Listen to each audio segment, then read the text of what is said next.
Global markets continue to feel the pain, with indices in Asia reeling on Monday as President Donald Trump's tariffs send shockwaves across the world.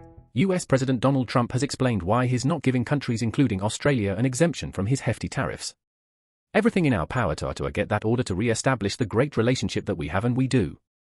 Global markets continue to feel the pain, with indices in Asia reeling on Monday as President Donald Trump's tariffs send shockwaves across the world. Boeing's recent standoff with the newly elected president has set off a remarkable dialogue about the delicate balance between corporate strategy and national economic policy. The confrontation emerged when the company, amidst its internal restructuring and strategic realignment, announced plans to shift some of its manufacturing operations to Mexico. This decision, driven by the need to optimize production and tap into different cost structures and market advantages, collided head-on with the president's fierce protectionist agenda. The president's threat to impose a 200% tariff on Boeing products if the company continued with its plans became an incendiary moment that exposed deep-seated tensions between an influential American corporation and a government determined to recalibrate trade relationships. The exchange, marked by a robust and unapologetic response from Boeing CEO Dave Calhoun, has reverberated across boardrooms, trading floors, and policy debates, encapsulating the multifaceted implications for international trade, industrial policy, and corporate sovereignty. Before we start, smash the like and subscribe buttons for more updates. The underlying dynamics of this confrontation reveal a profound conflict between free market principles and a government's desire to shield domestic industries. Boeing's move to relocate some manufacturing to Mexico can be seen as a strategic decision rooted in the competitive imperatives of a globalized economy. By expanding operations beyond its traditional American base, the company aimed to access more efficient production networks, reduce costs, and maintain its edge in an increasingly competitive aerospace market. In contrast, the president's approach, emphasizing the use of steep tariffs as a deterrent, reflects a broader ideological framework that prioritizes national self-reliance and the protection of American jobs. This clash of visions brings into focus the long-standing debate over the role of protectionism versus free trade, with each side arguing that its approach is essential for the long-term prosperity and security of the nation. Dave Calhoun's response to the president's tariff threat was not merely a defensive reaction but a calculated move intended to underscore the complexity of modern manufacturing and global supply chains. In his counterposition, Calhoun highlighted the interdependencies that define contemporary production processes. He pointed out that aerospace manufacturing, with its intricate network of suppliers and partners spanning multiple countries, cannot be confined within simplistic nationalist narratives. His stance suggested that punitive measures like exorbitant tariffs would not only disrupt Boeing's operational efficiency but also harm the broader ecosystem that supports advanced manufacturing and innovation. By articulating this perspective, Calhoun sought to reframe the debate, arguing that decisions based solely on nationalistic impulses could ultimately undermine the competitiveness of American industry on the global stage.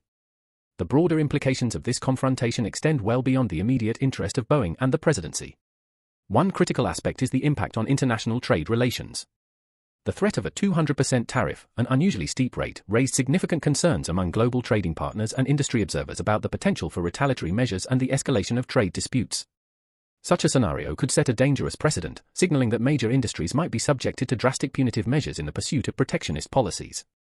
The uncertainty generated by this threat had the potential to disrupt established supply chains and force companies to re-evaluate long-term investment strategies. In this context, the standoff became a case study in the complex interplay between domestic policy objectives and the practical realities of operating in a highly interconnected global economy. At the heart of the matter lies the question of how best to balance national interests with the imperatives of globalization. On one side, the president's insistence on imposing a punitive tariff was framed as a means to safeguard American jobs and protect domestic industries from foreign competition. This argument resonates with segments of the electorate that have long felt marginalized by rapid economic changes and the offshoring of manufacturing jobs. The rhetoric of economic nationalism has a potent appeal in a climate of economic uncertainty and global competition, where many citizens are anxious about the erosion of traditional industry and the challenges of adapting to a rapidly changing economic landscape. The president's stance was designed to tap into these sentiments, presenting his policy as a bold defense of American industry and workers. Conversely, Calhoun's measured retort underscored the reality that manufacturing today is a transnational endeavor. The decision to consider relocating parts of the manufacturing process to Mexico was not a sign of disloyalty to American industry but rather an adaptation to the economic and technological imperatives of the 21st century. Modern aerospace production involves a constellation of specialized tasks and highly skilled labor that are distributed across borders. By emphasizing the technical and operational benefits of a more diversified manufacturing strategy, Calhoun not only defended Boeing's strategic choices but also illuminated the broader challenges faced by industries that must innovate continuously while remaining cost competitive. His argument pointed to a future in which economic success would be determined less by the geographic location of production facilities and more by the ability to integrate diverse global resources in pursuit of excellence. The confrontation also invites reflection on the nature of leadership in times of economic and political upheaval. Calhoun's approach was emblematic of a corporate mindset that prioritizes adaptability, innovation, and strategic foresight over reactive measures. His willingness to engage directly with a president whose views were sharply divergent from his own reflects a commitment to preserving the integrity of corporate decision-making processes. This stance, rooted in a deep understanding of the operational realities of modern industry, served as a reminder that leadership in the corporate world requires both resilience and an ability to navigate complex political landscapes. In contrast to a simplistic confrontation where one party might be forced to yield, Calhoun's response highlighted the importance of engaging with policy challenges in a constructive manner, using reasoned arguments and a clear-eyed assessment of the facts to chart a path forward. The economic implications of this standoff are manifold. The prospect of imposing such a steep tariff on Boeing products would have had profound ripple effects across multiple sectors. For one, it would have significantly raised the cost of Boeing's exports, potentially reducing the company's competitiveness in international markets. A tariff of this magnitude could have forced Boeing to either absorb the additional costs or pass them on to customers, thereby undermining its market position in an industry where cost efficiency is critical. Moreover, the threat of such a punitive measure would have created an environment of uncertainty, discouraging long-term investments and potentially prompting other companies to reconsider their own global supply chain strategies. The economic calculus of manufacturing, with its intricate cost structures and delicate balance between domestic and foreign production, would have been dramatically altered in a scenario where government intervention was perceived as unpredictable and overly aggressive. Political implications, too, were significant. The standoff between Boeing and the president emerged at a time when political polarization was already running high and the debate over trade policy was particularly charged. The president's threat was not just a policy proposal but a symbol of a broader ideological shift towards protectionism and economic nationalism. In this context, the confrontation became emblematic of the tensions between traditional corporate pragmatism and a political agenda that favored short-term populist measures over long-term strategic planning. The clash illustrated how policy decisions in the realm of trade and manufacturing could become flashpoints in the larger cultural and political debates shaping the nation. For many observers, the exchange was a stark reminder that the forces of globalization, with all their benefits and complexities, are not easily reconciled with the demands of a political system increasingly influenced by nationalist rhetoric. Beyond the immediate political and economic spheres, the incident also had far-reaching implications for the aerospace industry and more broadly for the manufacturing sector. Aerospace manufacturing is emblematic of modern industrial activity, characterized by high technological sophistication, extensive global networks, and a constant drive for innovation. Any policy that disrupts these carefully balanced networks can have consequences that extend well beyond the boundaries of a single company. In the case of Boeing, the threat of a 200% tariff was particularly alarming because it signaled a willingness to use trade policy as a blunt instrument to achieve political ends.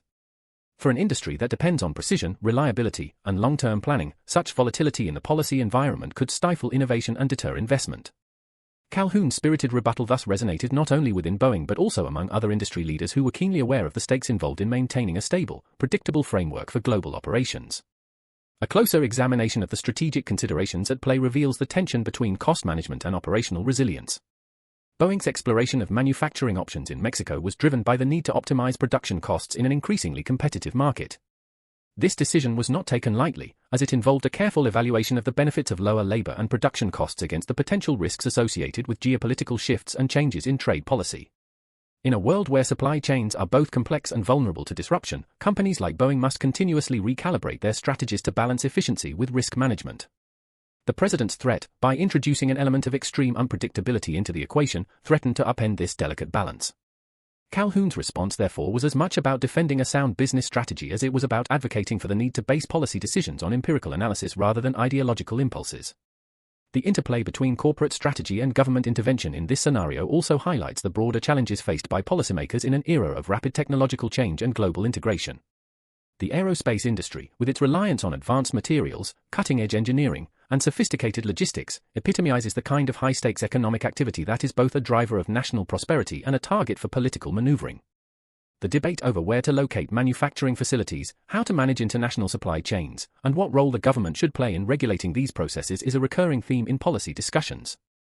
In this context, the exchange between Boeing and the presidency served as a microcosm of larger debates over the future of American industry.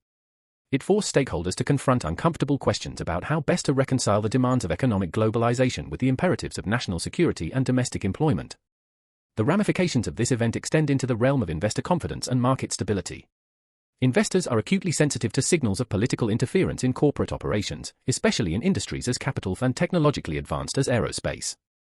The president's threat of a 200% tariff, if it had been carried out, would have dramatically altered the financial landscape for Boeing, introducing risks that could ripple through the stock market and affect investment decisions across multiple sectors.